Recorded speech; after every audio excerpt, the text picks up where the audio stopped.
ಈಗಂತೂ ಚಂದದ ಫೋಟೋ ಕ್ಲಿಕ್ಕಿಸಿಕೊಂಡ ತಕ್ಷಣ ತಟ್ ಅಂತ ಇನ್ಸ್ಟಾ ಸ್ಟೋರಿ ಹಾಕೋದು ಕಾಮನ್. ಆದ್ರೆ ಹೀಗೆ ಫೋಟೋ ಹಾಕಿದ್ರೆ ನರಕ ಯಾತನೆ ಅನುಭವಿಸಬೇಕಾಗುತ್ತೆ.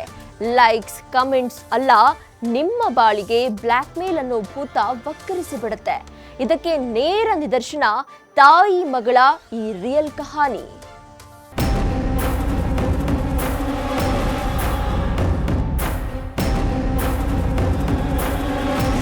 ಈಗಿನ ಯಂಗ್ ಜನರೇಷನ್ ಹುಡುಗರು ಸೋಷಿಯಲ್ ಮೀಡಿಯಾ ಗಿಳಿಗೆ ದಾಸರಾಗಿದ್ದಾರೆ. ಅದರಲ್ಲೂ ಇನ್ಸ್ಟಾಗ್ರಾಮ್ ಬಂದ್ಮೇಲೆ ರೀಲ್ಸ್ಗಳ ಬಗ್ಗೆ ಕೇಳಬೇಕಾ? ದಿನಕ್ಕೊಂದು ಹೊಸ ಟ್ರೆಂಡ್, ಹೊಸ ವಿಡಿಯೋ. ಯಾವುದೋ ಮೂಲೆಯಲ್ಲಿ ಕುರಿ ಕಾಯೋ ಹುಡುಗ ಖಡಕ್ ಡೈಲಾಗ್ ಹೊಡೆದು ರೀಲ್ಸ್ ಮಾಡಿರೋದನ್ನ ನೀವು ನೋಡಿಯೇ ಇರ್ತೀರ. ಆದರೆ ಇನ್ಸ್ಟಾದಲ್ಲಿ ಪೋಸ್ಟ್ ಮಾಡಿದ ಅದೊಂದು ಫೋಟೋ ತಾಯಿ ಮಗಳ ನೆಮ್ಮದಿಗೆ ಕೊಳ್ಳಿ ಇಟ್ಟು ಬಿಟ್ಟಿದೆ.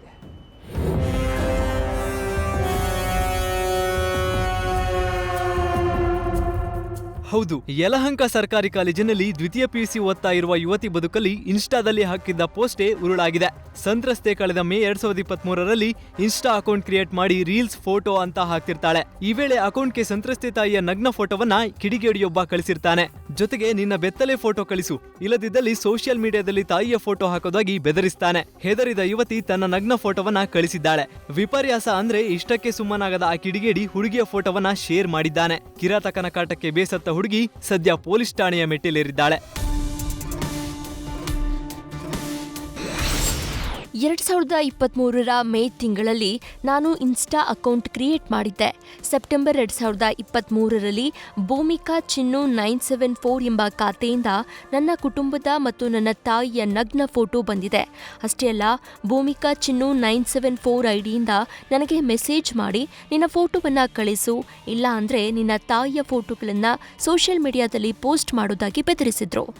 ನಂತರ ನಾನು ಹೆದರ್ಕೊಂಡು ನನ್ನ ನಗ್ನ ಫೋಟೋಗಳನ್ನು ಭೂಮಿಕಾ ಚಿನ್ನು 974 ಐಡಿಗೆ ಶೇರ್ ಮಾಡಿದ್ದೆ.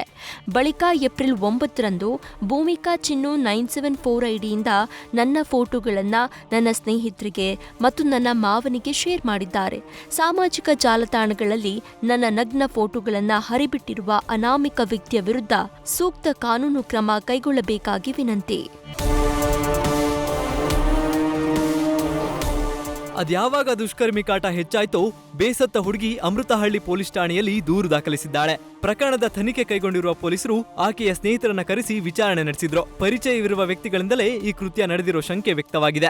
ಸಂತ್ರಸ್ತೆಯ ತಾಯಿ ಹೌಸ್ ಕೀಪಿಂಗ್ ಕೆಲಸ ಮಾಡಿಕೊಂಡು ಜೀವನ ಸಾಗಿಸ್ತಿದ್ಲು. ತಂದೆ ಅಪಘಾತದಲ್ಲಿ 16 ವರ್ಷಗಳ ಹಿಂದೆ ಮೃತಪಟ್ಟಿದ್ರು. ತಮ್ಮ 10ನೇ ತರಗತಿ ಓದ್ತಾ ಇದ್ದಾನೆ. ಆದರೆ ಅದೇಗೋ ಜೀವನ ಸಾಗಿಸ್ತಿದ್ದ ಈ ಕುಟುಂಬ ದುಷ್ಕರ್ಮಿಗಳ ದುಷ್ಕೃತ್ಯಕ್ಕೆ ಮಾನಸಿಕ ನೆಮ್ಮದಿ ಹಾಳು ಮಾಡಿಕೊಂಡು ಸದ್ಯ ಆತಂಕದಲ್ಲೇ ಜೀವನ ಕಳೆಯುವಂತಾಗಿದೆ. ನ್ಯೂಸ್ ಫಸ್ಟ್, ನಿರ್ಭೀತಿಯಿಂದ ನಿಮ್ಮ ಪರವಾಗಿ.